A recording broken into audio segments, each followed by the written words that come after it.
যদি পৃথিবীটা স্বপ্নের দেশ হয় তবে কেমন হতো তুমি। শোনো না, বলছিলাম আমাদের সম্পর্কটা মা বাবা মেনে নিয়েছে, এবার তোমার বাড়িতে বলো আমাদের সম্পর্কের কথা। আরে দাঁড়াও তো, ভালো করে লাইফটা এনজয় করা হলো না, প্রেম করা হলো না, আর এক্ষুনি বলতে হবে আমাদের সম্পর্কের কথা? আগে দাঁড়াও, একটু লাগালাগি করি, তারপরে বিয়ের কথা ভাববো। কি বললে? না না, কিছু না। দেখো, তোমার বাড়িতে যদি আমাদের সম্পর্কের কথা না বলো তাহলে কিন্তু আমি তোমার সাথে আর দেখা সাক্ষাৎ করবো না, এই বলে দিলাম কিন্তু। ঠিক আছে ঠিক আছে, আমি আমার মা বাবাকে বলবো ক্ষণ আমাদের ব্যাপারে। বলছিলাম তোমার বাড়িতে যখন আমাদের সম্পর্কটা মেনে নিয়েছে তখন সেই খুশিতে চলো না একটা হোটেল বুক করি।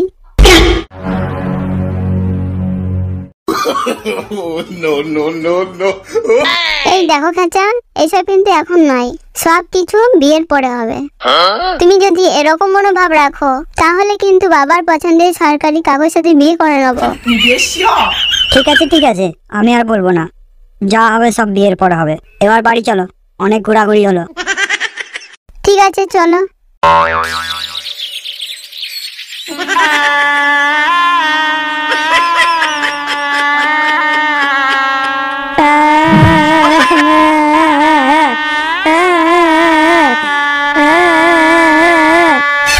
আবে সরে বাচ্চা, এখানে বসে কি করছিস? যা ঘরে যা। এদিকে যে বৌমা তোর জন্য অপেক্ষা করে বসে আছে আর তুমি বাইরে বসে বাল ছিচ্ছ। দেখো বাবা, তুমি কিন্তু পুটির সাথে বিয়ে দেবে বলে অন্য মেয়েকে আমার গলায় ঝুলিয়ে দিলে, এটা কিন্তু ঠিক নয়। বিয়ের নামে ধোঁকা। তোমরাই বলো, এখন তো আমি বাচ্চা, তোমরা আমাকে জোর করে বিয়ে দিলে অন্য মেয়ের সাথে। তা কি হয়েছে? সবাই তো জানে বিয়ে একটা ধোঁকা, কিন্তু সেই ধোঁকাকে জেনে বুঝে গলায় ঝুলিয়ে নেয়। কিন্তু বাবা, তুমি আমার এত ছোট বয়সে বিয়ে দিয়ে আমার জীবনটা নষ্ট করে দিলে। দেখ বেটা, বিয়ের পর সবার জীবন কিন্তু নষ্ট হয়। তা তোর বিয়ে হয়েছে অন্য মেয়ের সাথে, তা কি হয়েছে? তুই শুধু শুধু টেনশন করছিস। কিন্তু মেয়েটা তো আমার থেকে বয়সে অনেক বড়। আবে শোরে বাচ্চা, তুই কি এখন ছোট আছিস? তুই যে বদমাশিগুলো করিস সেগুলো তো অনেক বড় বড়, তাই তোর জন্য অনেক বড় মেয়ে এনেছি। কোনো ছেলে মা বাবার কথা শোনে না। পাড়ার মেয়েদের সাথে, পাড়ার বৌদিদের সাথে যখন একা একা কাজ করে তখন তাকে সোজা করার জন্য ছেলে মেয়ের বিয়ে দিতে হয়। মা, তুমিও বাবার মতো বলছো? আমি তো এখন কাঁচা বাদাম। আবে তুই এখন কাঁচা বাদাম না, তুই একটা পাক্কা নারকেল। কাঁচা বাদামের ভূত মাথা থেকে ঝেড়ে ফেলে যা, ফুল সজা ঘরে যা। খবরে চলেছেন বন্ধু, তা তুই বিয়েটা পুটির সাথে না করে অন্য মেয়ের সাথে করলি? বাহ বন্ধু বাহ, চালিয়ে যা চালিয়ে যা। কাটা গায়ে নুনের ছিটে দিস না তো, তুই কি লেওড়া বুঝবি প্রেমের মর্ম? দেখ বেটা, বিয়ের পর কিন্তু ফুলসজ্জার দিনই সম্মান মেলে, তাই তাড়াতাড়ি ফুলসজ্জার ঘরে যা। তারপর কিন্তু সেই সারা জীবন অসম্মানই মিলবে। একে তো বিয়ে দিলে দিলে বড় মেয়ের সাথে, তার উপর তোমরা ভয় দেখাচ্ছ। বাবা, আমি জীবনে সত্যিটাই বলছি, তাড়াতাড়ি ফুলসজ্জার ঘরে যা।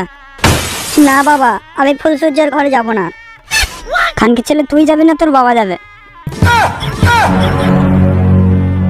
আমিও দেখছি কে কোথায় যায়। বাবা কোথাও যাবে না, ব্যাটার বিয়ে হয়েছে, ব্যাটা যাবে।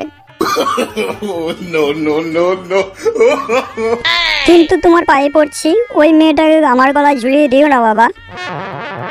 এই তুই তাড়াতাড়ি কি দেখছিস? যা একে ফুলসজ্জার ঘরে দিয়ে আয়।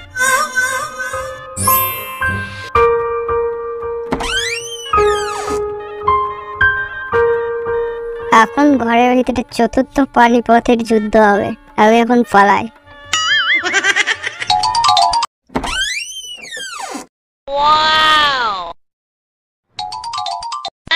এই যে শুনছো, কিছু বলো, আমি কি খুলে দেখতে পারি? কি বলে? না মানে, আমি কি তোমার ঘুমটা খুলে তোমার মুখটা দেখতে পারি? আমি তো আজ পর্যন্ত কাউকে মানা করিনি, আর তুমি তো আমার স্বামী, তোমাকে কষ্ট করার দরকার নাই, আমিই খুলে দিচ্ছি। ক্যামেরাম্যান জলদি ফোকাস করো।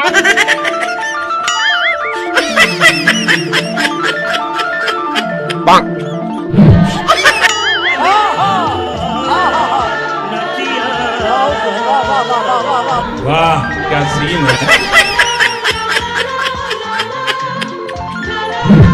বাহ, তুমি কত সুন্দর।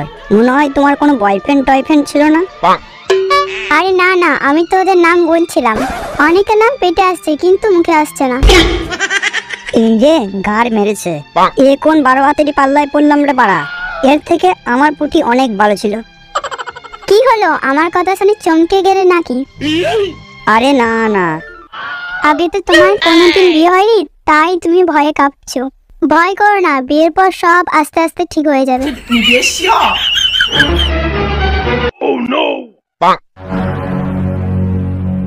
আরে পুঁটি তুমি চলে এসছো?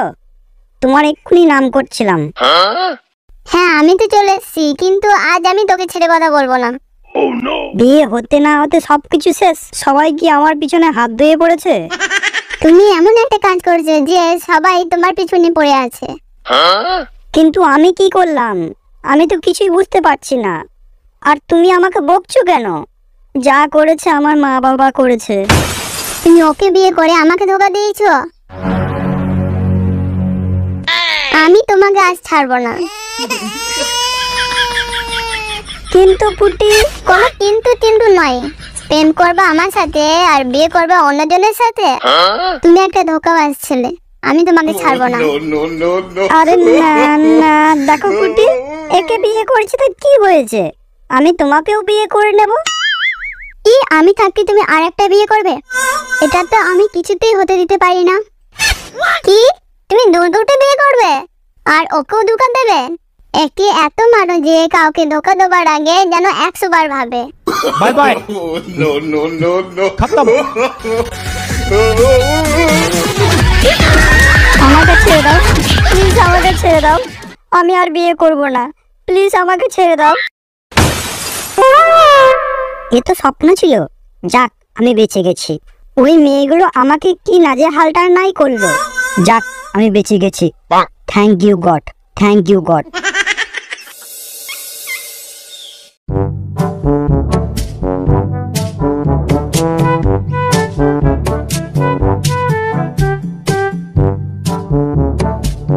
मुझको पीना है पीने दो, मुझको जीना है जीने दो।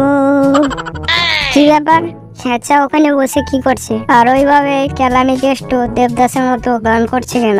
গিয়ে দেখি মালটার কি হয়েছে।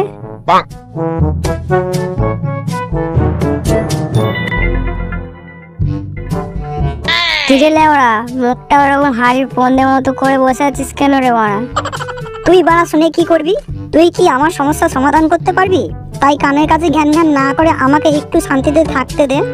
আর আমার এমনিতেই আজকে মন ভালো নেই। একটু বল ভাই, কি হয়েছে বলবি তো? তবে শোন,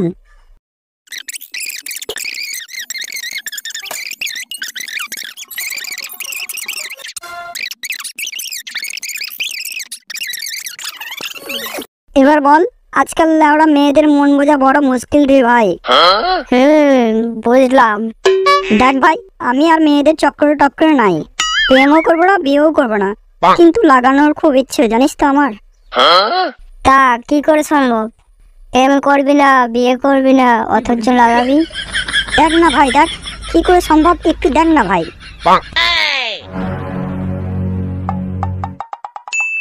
চল আমার সাথে। কোথায় যাব? পচাদের পাড়াতে একটা সাধু বাবা এসেছে, সবাই ডাকে নাকি জনি বাবা বলে ডাকে। সবার মনস্কামনা পূর্ণ করে দিচ্ছে। তোর মনে যে লাগানোর ইচ্ছা, ওখানে গেলেই সব সমাধান হয়ে যাবে। চল আমার সাথে। চল তাহলে।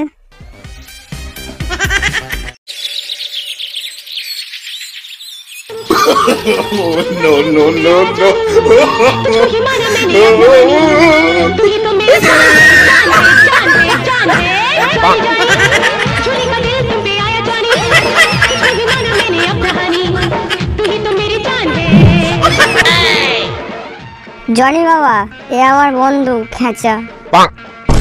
থাক আর বলতে হবে না, আমি সব জানি। তুই কালকে রাত্রে স্বপ্ন দেখেছিস, সেই থেকে তোর মনে ভয়ের কাজ করছে। বিয়ে করবো না, প্রেম করবো না, অথচ তুই কিন্তু হ্যাঁ জনি বাবা, আপনি সবই ঠিক বলেছেন, কিন্তু আপনি কি করে জানলেন প্রেম টেম না করে লাগাতে নাই? ওরে খ্যাপা, এটা আমার 127 বছরের অভিজ্ঞতা। তুই কি বলবি না বলবি আমি সব জানি। সবই যখন জানেন জনি বাবা, তখন একটা উপায় বার করে দেন।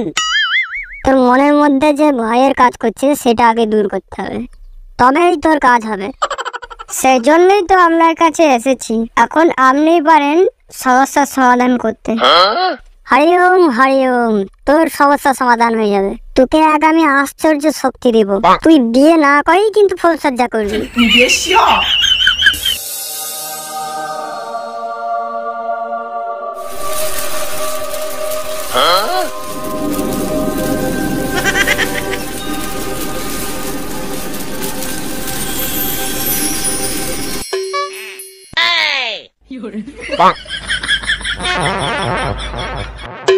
কিন্তু জনি বাবা, এই শক্তি দিয়ে কি আমি বিয়ে না করে ফুলসজ্জা করতে পারবো তো?